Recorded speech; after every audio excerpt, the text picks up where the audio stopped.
Sometimes, the cheapest things cost us the most.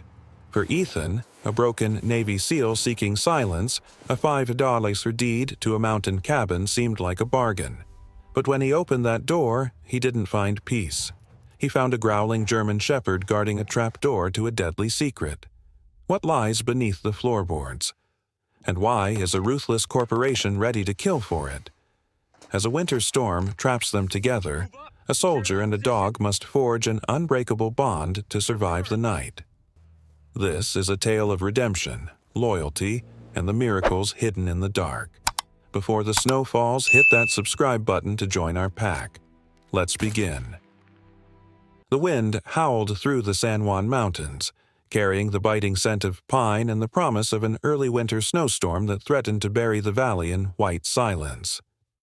Ethan parked his battered truck at the base of the overgrown driveway, the engine ticking as it cooled in the frigid air, marking the end of a journey that felt more like a retreat than an arrival. He stepped out of the vehicle, a man who looked as though he had been carved from granite and regret, standing 6'2" with broad shoulders that seemed permanently hunched under an invisible weight. At 38, Ethan possessed the rugged, weathered appearance of someone who had lived 3 lifetimes in the span of one. His jaw was square and covered in a thick, unkempt beard that was beginning to salt with gray, matching the premature silver at his temples. His eyes, the color of stormy seas, held a perpetual, 1,000-yard stare, a lingering ghost of his time as a Navy SEAL, scanning the perimeter not for beauty, but for threats. He wore a faded field jacket and heavy boots, his movements precise and economical, lacking any wasted energy, a habit drilled into him during years of covert operations.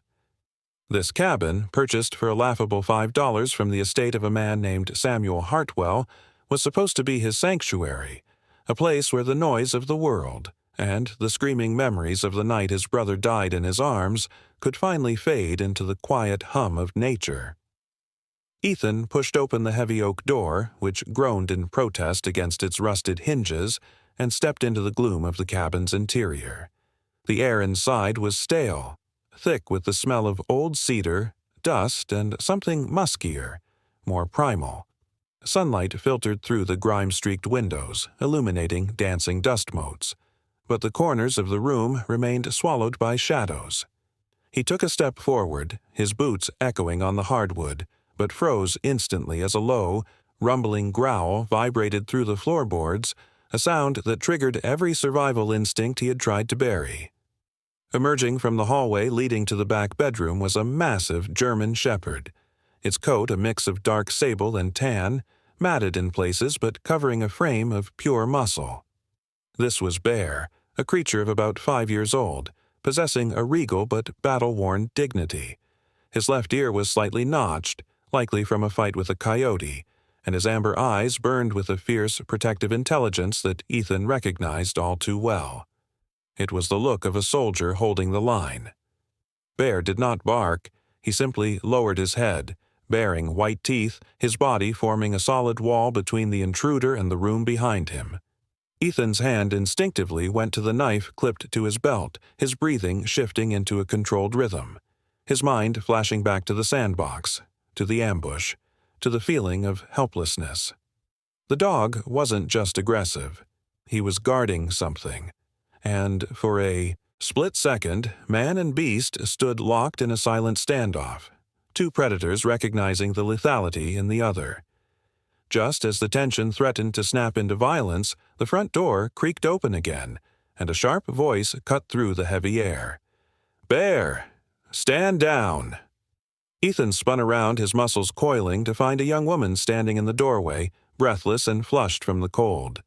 This was Shara, 25 years old, possessing a raw, natural beauty that hadn't been softened by city living. She was slender but sturdy, wearing a thick wool coat and worn denim, her dark hair pulled back in a practical braid that trailed over her shoulder. Her face was expressive, with large, intelligent eyes that held a shadow of grief, hinting that she, too, had lost something to this mountain. She moved past Ethan with a boldness that surprised him, kneeling safely just out of the dog's snapping range.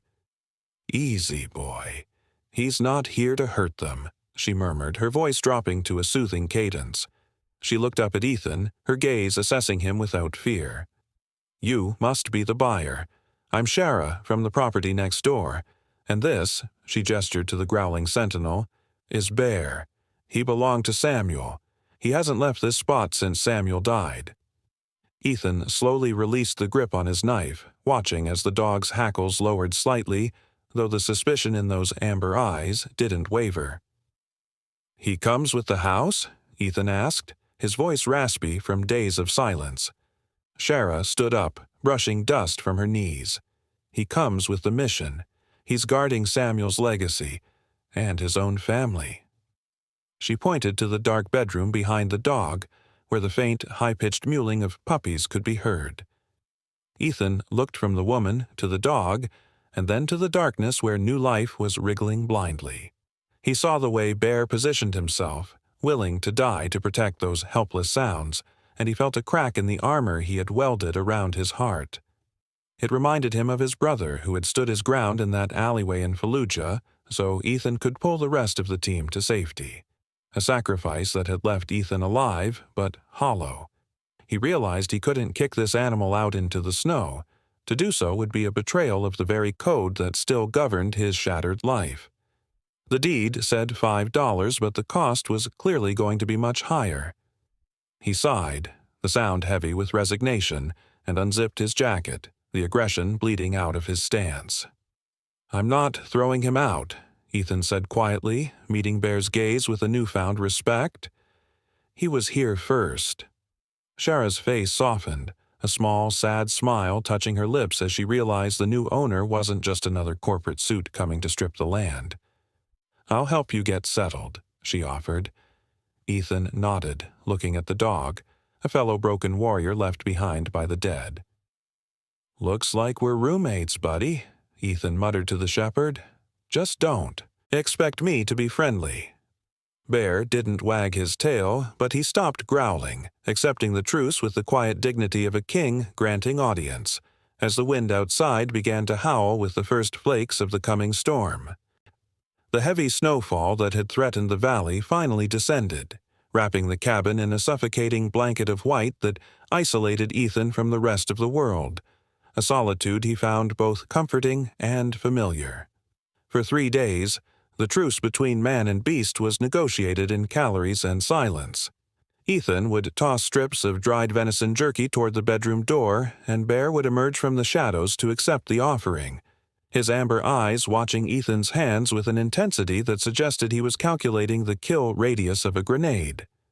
Ethan, needing to occupy hands that had grown too accustomed to holding a rifle, turned his attention to the cabin's decaying infrastructure, specifically the main room's floorboards which groaned and dipped dangerously under his weight.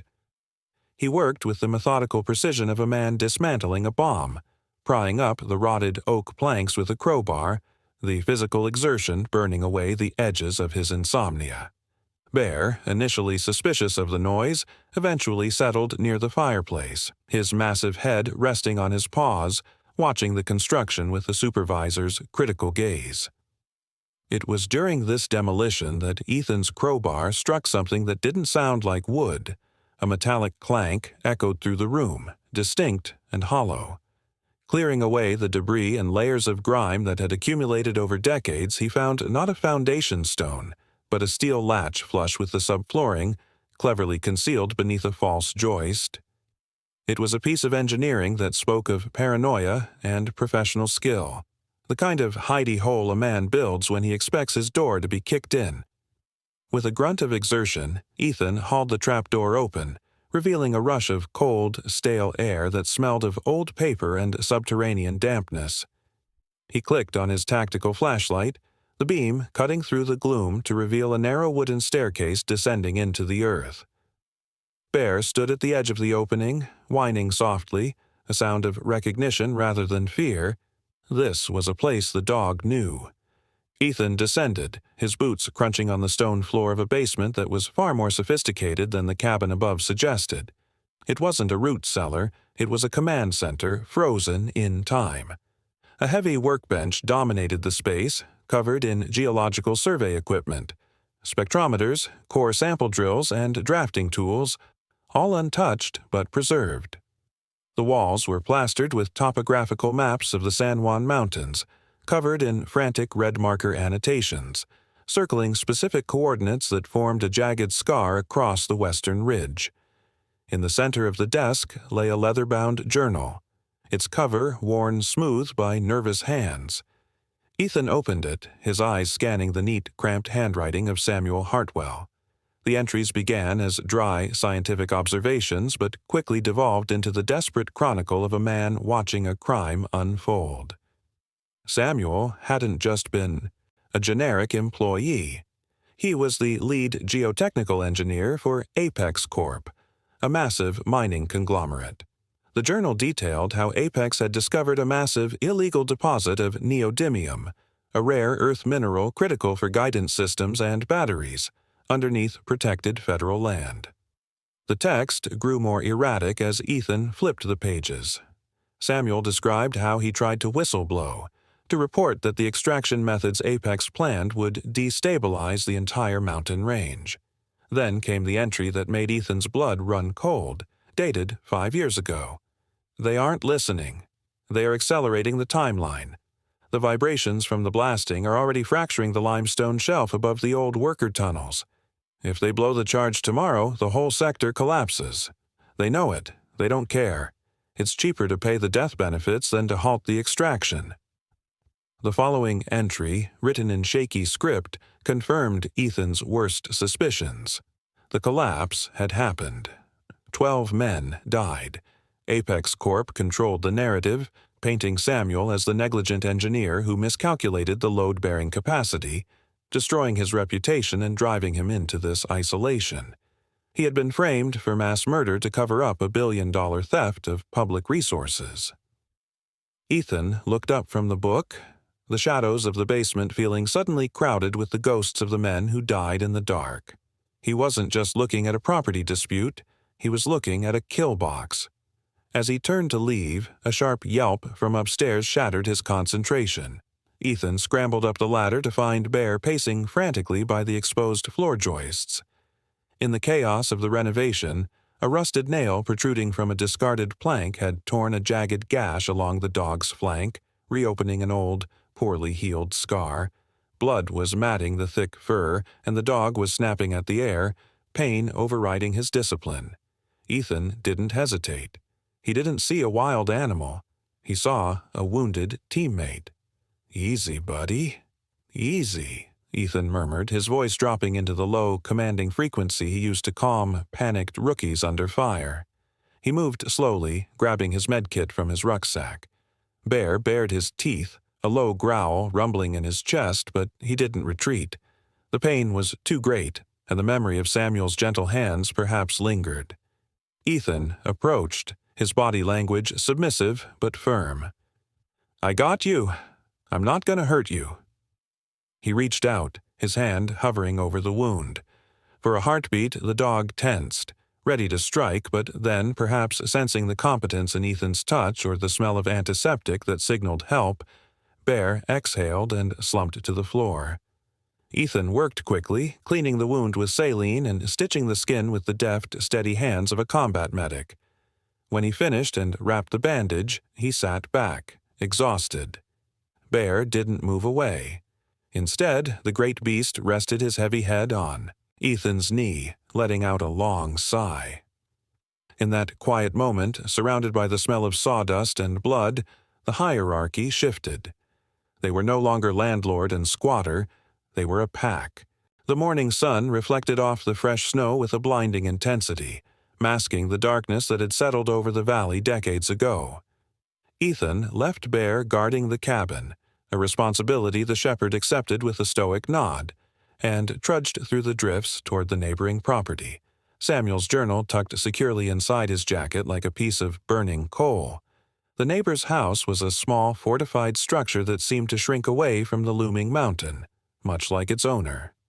Ethan found Owen sitting on his porch despite the freezing temperature, whittling a piece of pine with a repetitive, neurotic motion. Owen was a man who looked as though he had been shattered and glued back together by a blind craftsman. In his late 50s, he possessed a gaunt, skeletal frame that seemed too fragile for the heavy flannel shirt he wore.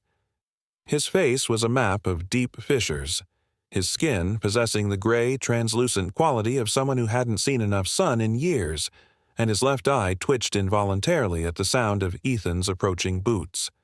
His hands, though skilled with the knife, were marred by old chemical burns and the thick, calloused ridges of a former miner. Shara had mentioned her father was difficult, but Ethan saw something else. He saw the same hypervigilance he saw in the mirror every morning, the look of a man waiting for the other shoe to drop. "I'm not buying what you're selling, and I don't want company," Owen rasped without looking up, his voice sounding like gravel grinding together. Ethan didn't stop until he was at the foot of the stairs.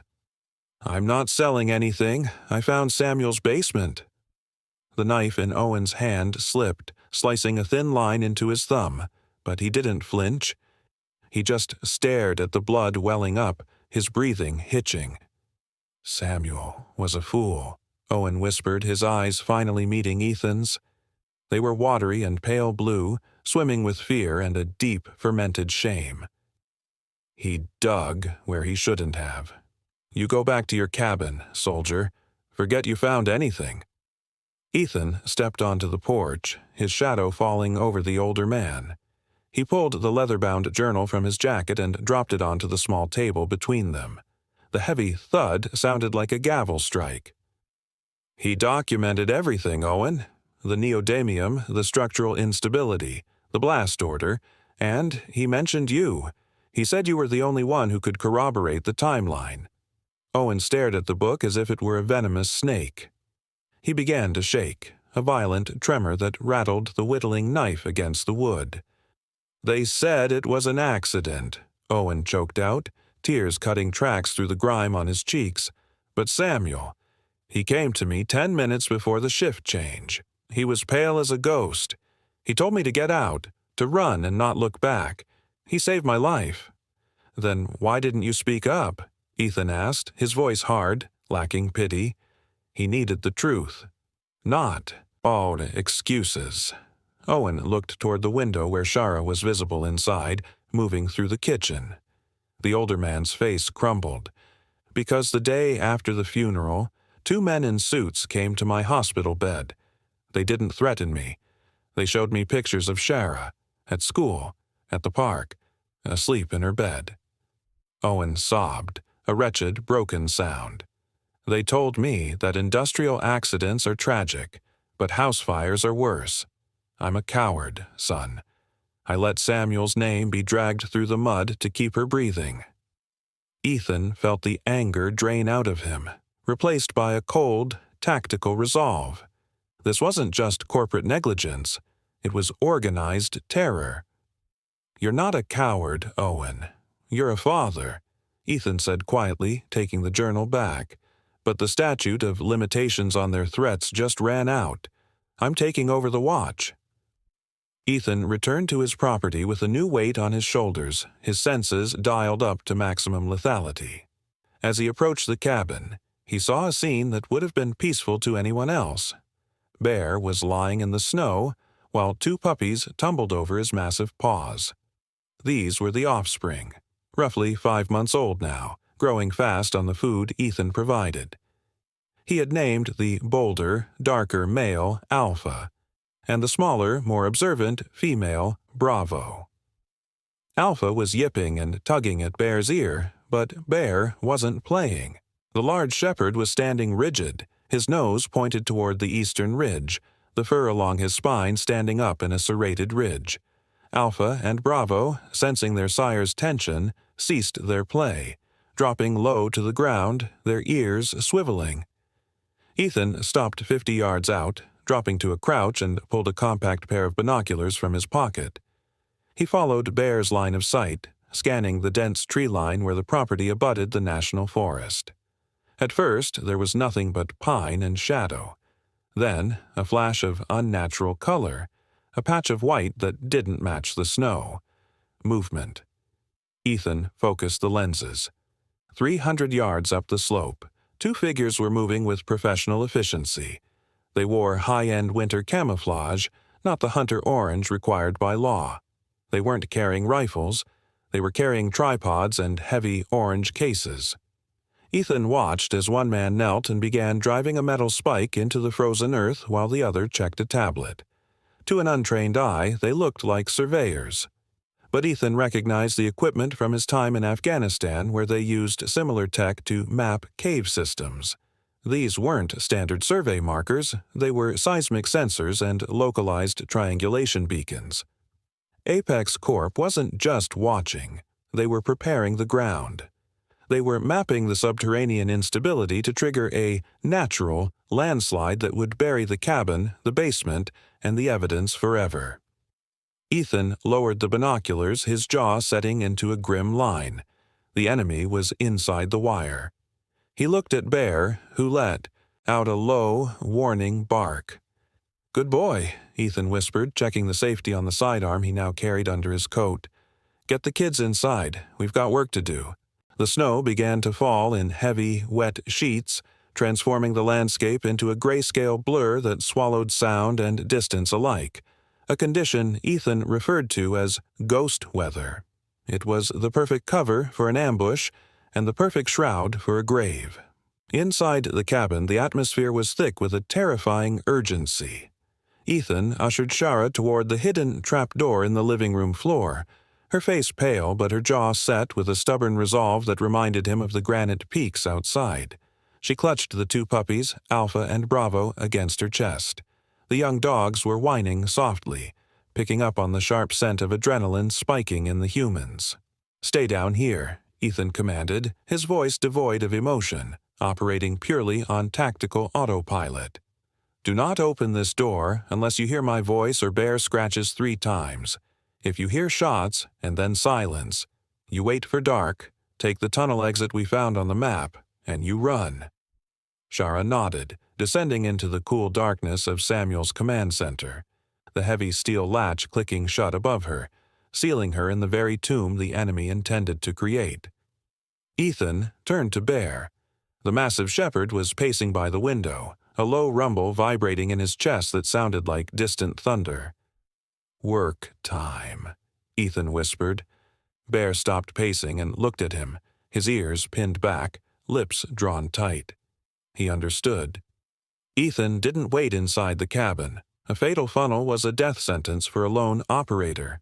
Instead, he slipped out the back, melting into the tree line just as the sound of a heavy engine grinding against the icy track drifted up the mountain.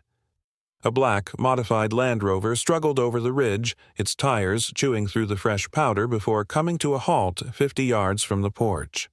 4 men stepped out. They were dressed in high-end outdoor gear, North Face and Patagonia brands chosen to blend in with the affluent Aspen tourist crowd, but their movement betrayed them. They fanned out with practiced spacing, weapons held at the low ready beneath unzipped parkas. Leading them was a man named Vargas, a mercenary contractor whose face was a roadmap of violence. A jagged white scar ran from his left eyebrow to his jawline, pulling his mouth into a permanent, cruel sneer. He was tall, wiry, and moved with the predatory grace of a man who enjoyed his work a little too much. His eyes, dark and dead, scanned the cabin with professional disinterest. "Clear the perimeter," Vargas barked into a throat mic, his voice carrying over the wind. "Then set the charges. Boss wants this hillside to look like a natural disaster by the 6 o'clock news." The 4 men split into 2 pairs. 2 headed for the cabin's front door, while Vargas and a heavy-set man carrying a large orange Pelican case moved toward the exposed foundation stones on the north side. Ethan, concealed beneath a snow-covered spruce canopy 30 yards away, signaled to Bear. The dog was a shadow detached from the darkness. As the 2 men on the porch reached for the door handle, Ethan raised his suppressed pistol, a souvenir from a past life he kept buried in a lockbox, and squeezed the trigger. The glass of the porch light shattered, plunging the entry into gloom. Confusion erupted. "Contact front," one shouted, raising a submachine gun. In that split second of distraction, Bear launched himself from beneath the crawl space where he had been lying in wait. He hit the nearest man with the force of a battering ram, 90 pounds of muscle and fury slamming into the man's chest. The mercenary went down screaming as Bear's jaws clamped onto his forearm, crushing bone and Kevlar alike. The second man spun to fire at the dog, but Ethan was already moving. He broke cover, closing the distance with terrifying speed. A single, controlled shot took the second man in the leg, dropping him to his knees, followed by a swift, brutal kick to the temple that rendered him unconscious before he hit the snow. Vargas and the heavyset man, realizing the vagrant was a Tier 1 operator, abandoned stealth. Vargas pulled an assault rifle from his coat and opened fire, the cracks of the rounds echoing like whip cracks in the valley. Ethan dove behind the woodpile, splinters raining down on him. "Suppress him!" Vargas yelled, while his partner frantically began arming the device in the orange case. Ethan peeked out, assessing the situation. He couldn't stay pinned. Shara was directly beneath them. He grabbed a piece of split firewood and hurled it to the left, drawing Vargas's fire, then rolled right, snapping off 2 shots. One struck the heavy-set man in the shoulder, spinning him around and causing him to drop the detonator. Vargas cursed, retreating toward the vehicle for cover, leaving his wounded man behind. Ethan whistled, a sharp, piercing sound. Bear released the man on the porch and sprinted toward Ethan, flanking the remaining enemies. Seeing the giant wolf-like creature charging through the snow and his team decimated in under 60 seconds, Vargas made a calculation. He fired a burst to keep Ethan's head down, jumped into the Land Rover, and threw it into reverse, tires spinning wildly as he fled back down the mountain road, abandoning his team to their fate. Ethan secured the perimeter, zip-tying the 3 wounded mercenaries with the efficiency of a man who had done this 100 times. He then turned his attention to the orange case lying in the snow. It wasn't just survey equipment. Inside was a heavy-duty industrial blasting cap and a receiver wired to a digital timer. Beside it lay a tablet displaying a structural schematic of the mountain. Ethan's blood ran cold as he read the data. They weren't just here to kill him. The tablet showed 4 instability points directly beneath the cabin's foundation, the old mine shafts Samuel had warned about. The charges weren't in the case. The charges were already planted deep, underground, likely drilled in by the survey team from yesterday. This device was just the remote trigger. The plan was to blow the supports, causing the entire shelf of rock to slide into the valley, burying the cabin, the mine entrance, and the evidence under million tons of granite. It would look exactly like a tragic, weather-induced landslide. He looked at the timer on the tablet, which had been activated when the case was dropped. It wasn't counting down yet, but the remote link was active. They didn't need to be here to blow it. Vargas could trigger it from the bottom of the mountain once he reached a signal booster. The net hadn't just closed, it was about to crush them. Ethan grabbed the case and ran for the cabin door. "Shara!" he roared, tearing open the trapdoor. "Get up here! Now! We have to move!" Night descended upon the San Juan Mountains like a shroud of black velvet, the heavy snowfall turning the world into a claustrophobic void where visibility was measured in inches and death waited in the wind. Ethan knew that Vargas wouldn't wait for sunrise. The failed initial assault meant the next wave would be the cleanup crew, a term Ethan knew all too well from his own dark past. He moved through the tree line surrounding the cabin with the ghost-like silence of a predator, transforming the pristine wilderness into a lethal obstacle course. Using tripwire found in Samuel's supply cache and road flares he'd modified, he rigged primitive flashbangs along the narrow approach paths, turning the deep snowdrifts into treacherous choke points.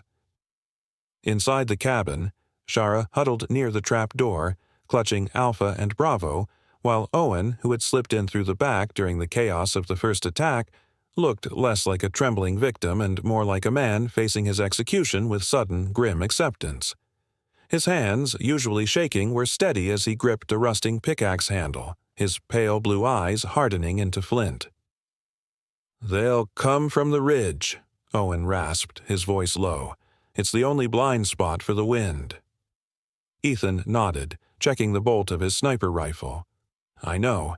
That's where I want them." The attack began not with a shout, but with the snap of a twig and a blinding flash of red light as the first tripwire was breached. Chaos erupted in the dark. A squad of 6 men, dressed in tactical black with night vision goggles that glowed like insect eyes, moved into the clearing. These weren't mercenaries, they were professionals, moving in a sweeping wedge formation. Ethan, perched in a makeshift nest atop the cabin's roof, exhaled a cloud of steam and squeezed the trigger. The rifle cracked, a thunderclap in the valley, and the point man dropped, his leg shattered. The enemy formation broke, scrambling for cover behind the very trees Ethan had rigged. But the real terror was waiting in the shadows behind them. Bear, released from the cabin and moving on silent paws, circled the perimeter. He didn't bark, he hunted. When a flanker tried to circle around the woodpile to get a bead on Ethan's position, Bear struck from the darkness, a 90-pound missile of teeth and fury. The man didn't even have time to scream before Bear dragged him into the underbrush, the only sound a wet crunch and the rustle of disturbed snow. Bear was no longer a pet. He was the wolf his ancestors had been, culling the herd. However, the enemy had superior numbers and firepower. Suppressive fire from automatic weapons began to chew through the cabin's log walls, splinters exploding inward. "We can't hold them here," Ethan shouted, sliding down from the roof as bullets walked a line of holes across the shingles. He dropped into the snow next to the back door.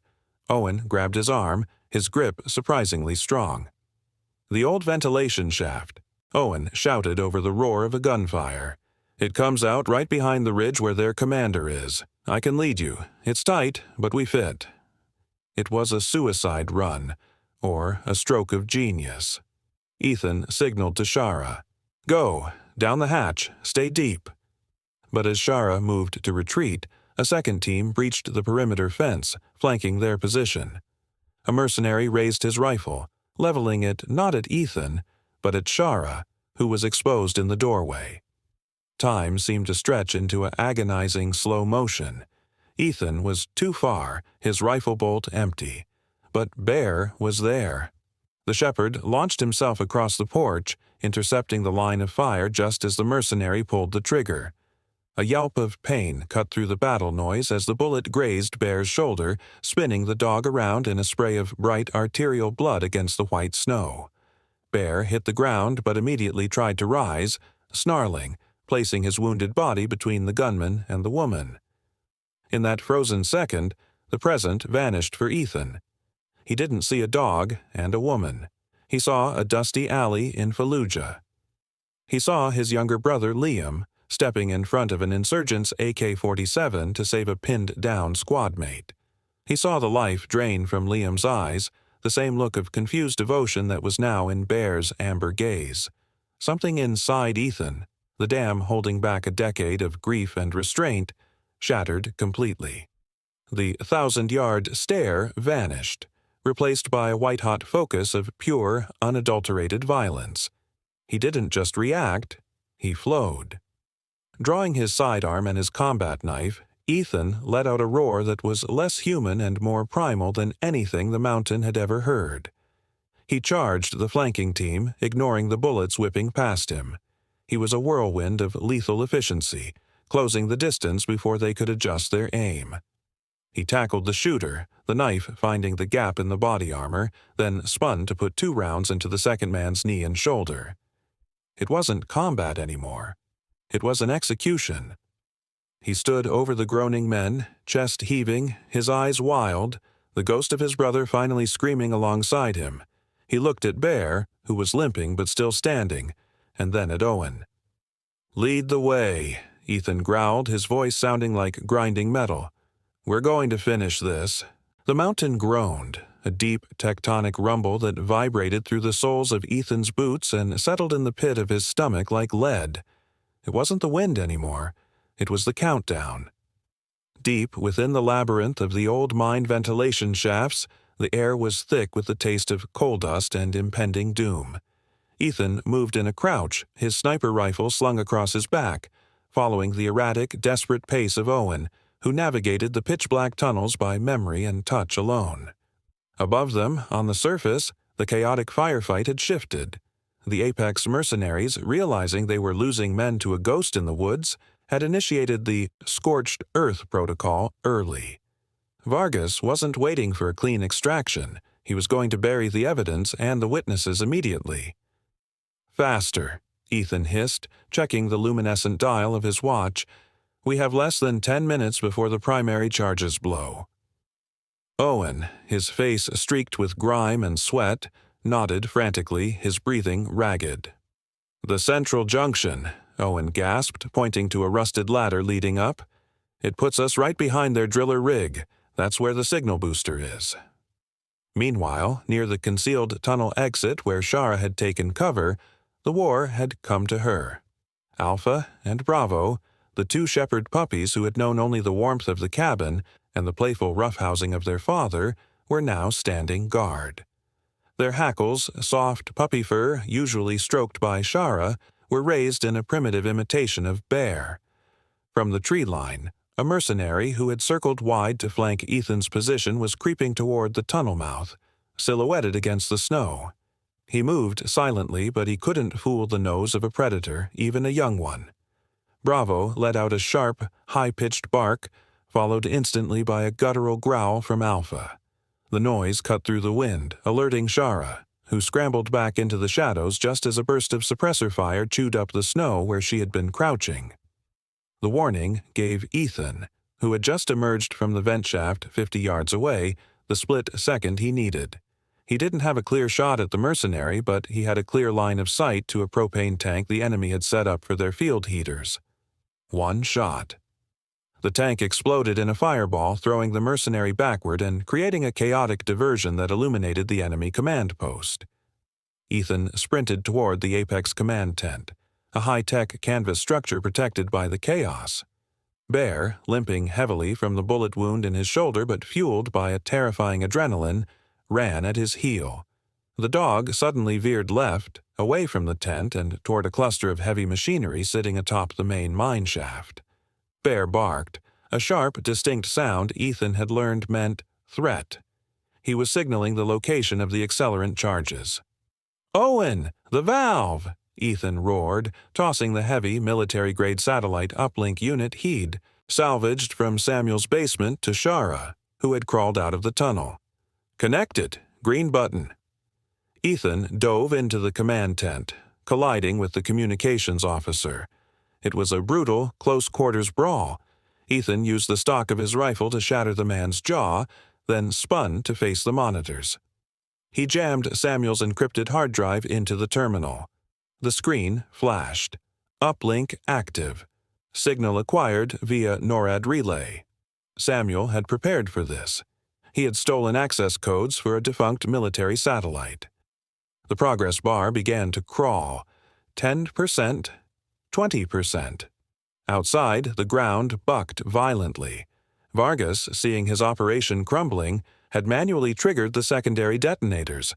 A massive explosion ripped through the lower caverns. The shockwave wasn't just noise, it was a physical hammer. The ancient support beams of the mine began to scream as they sheared.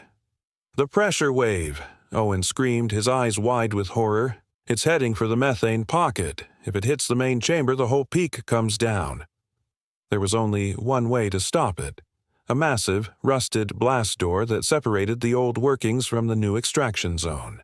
It had been welded open for ventilation years ago. Owen didn't hesitate. He scrambled over the debris, grabbing the red-hot iron wheel of the hydraulic override. It wouldn't budge. The roar of the approaching pressure wave sounded like a freight train from hell. Owen jammed his good arm into the gears and threw his entire body weight against the mechanism, screaming in agony as the rust gave way. The blast door slammed shut inches from his face, but the momentum was too great. The heavy steel caught his right arm just as the explosion hit the other side. A dull thud shook the mountain, followed by the hiss of escaping gas. The door held. The mountain held. But Owen collapsed, his right arm crushed and severed below the elbow by the force of the seal, his body limp on the rocky floor. Ethan scrambled to him, applying a tourniquet with shaking hands, while outside, the uplink terminal beeped a cheerful, incongruous tone. "Upload complete." The data, The blueprints, the murder orders, the geological surveys proving the illegal mining was now on every server at the FBI and the Department of Interior. The mountain was silent, save for the crackle of dying fires and the whimpering of a wounded father who had finally found his courage. Bear limped over, licking the soot from Owen's face, acknowledging the sacrifice. The fire of redemption had burned them all, but it had cauterized the wound of the past. The silence that followed the near collapse of the mountain was short-lived, broken not by nature, but by the deafening, rhythmic thumping of Black Hawk helicopters cutting through the thinning storm like birds of prey. The digital distress signal sent via Samuel's satellite uplink had triggered a massive federal response, bypassing the local authorities that Apex Corp had in their pocket and bringing the full weight of the FBI's Environmental Crimes Unit to the San Juan Mountains. Ethan stood amidst the ruins of the mine entrance, the snow around him blackened by the explosion, watching as tactical teams fast-roped onto the ridge, their weapon lights cutting through the gloom to secure the surrendered mercenaries. Medics were the first to reach Owen, who lay pale and unconscious on the stretcher, his right sleeve empty and bloodied, but his chest rising and falling with a steady, stubborn rhythm. As they loaded the older man into the medevac chopper, Ethan placed a hand on Owen's uninjured shoulder, feeling a profound respect for the man who had found his courage when it mattered most. The coward had saved them all. Stepping out of the lead helicopter was Special Agent Diana Reeves, the woman who would become the architect of the aftermath. She was a formidable figure in her early 50s, wearing a heavy tactical jacket over a suit that looked strictly bureaucratic, but she carried herself with the weary, sharp-eyed posture of field veteran. Her hair was steel gray, pulled back in a severe, no-nonsense bun, and her face was lined with the stress of fighting losing battles against corporate giants, until today.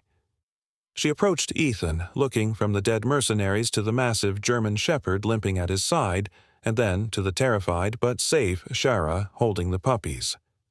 "You caused quite a stir, soldier," Reeves said, her voice dry and authoritative. "The data dump you authorized is already tearing through Washington. Apex Corp's stock is in freefall, and their CEO was arrested 40 minutes ago trying to board a private jet to the Caymans." She looked at the smoldering remains of the blast door. "Samuel Hartwell was a friend of mine. We thought he died a traitor. You've given him back his name." The weeks that followed were a blur of legal depositions, medical checks, and the slow, painful process of healing. The story of the Ghost of the Mountain and the mining conspiracy dominated national news. Apex Corp was dismantled, its assets seized by the government, and the valley was declared a federal crime scene, permanently protected from future development. Owen survived, losing his arm but gaining a lightness of spirit that transformed him. The guilt that had aged him 20 years had vanished, replaced by the proud scars of a survivor. 6 months later, the harsh white of winter had given way to the vibrant, exploding green of high-altitude summer. The cabin, once a rotting husk, now stood sturdy and proud, its logs resealed and the porch rebuilt with fresh timber that smelled of sap and sunshine. Ethan sat on the top step, whittling a piece of cedar, no longer to pass the time in anxiety, but simply to enjoy the feel of the wood. He looked different. The wild, unkempt beard was trimmed close to his jaw, revealing a face that had learned to smile again, and the haunting tension in his shoulders, the combat readiness that had defined his existence since the war, had softened into a watchful peace. He wasn't leaving. When the dust settled, Agent Reeves had returned with an offer. The Bureau of Land Management, in conjunction with the FBI, was designating the area the Hartwell Wilderness Preserve.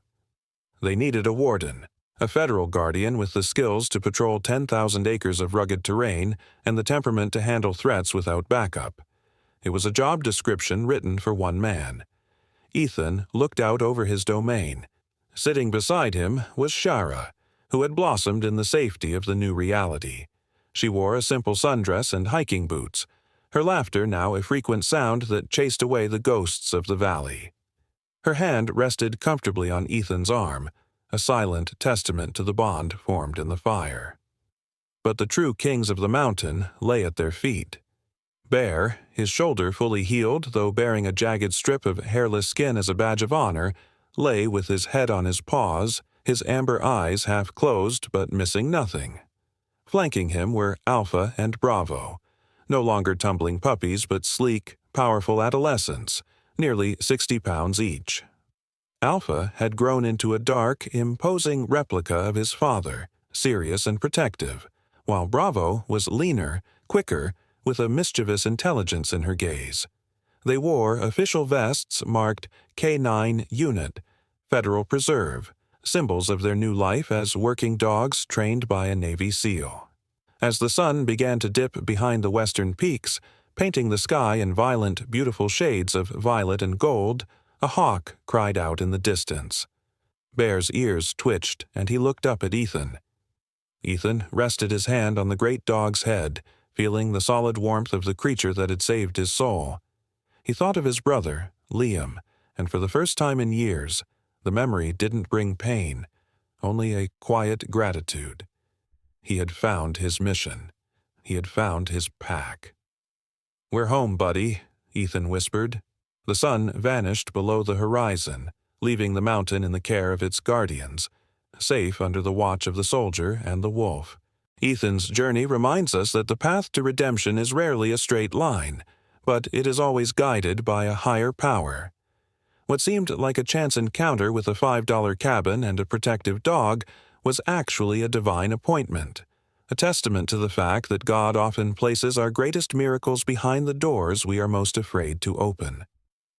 Just as the mountain was healed and Owen found his courage, you too can find restoration in the midst of your own storms. No matter how heavy your burden feels today, believe that you are being prepared for a purpose greater than your pain.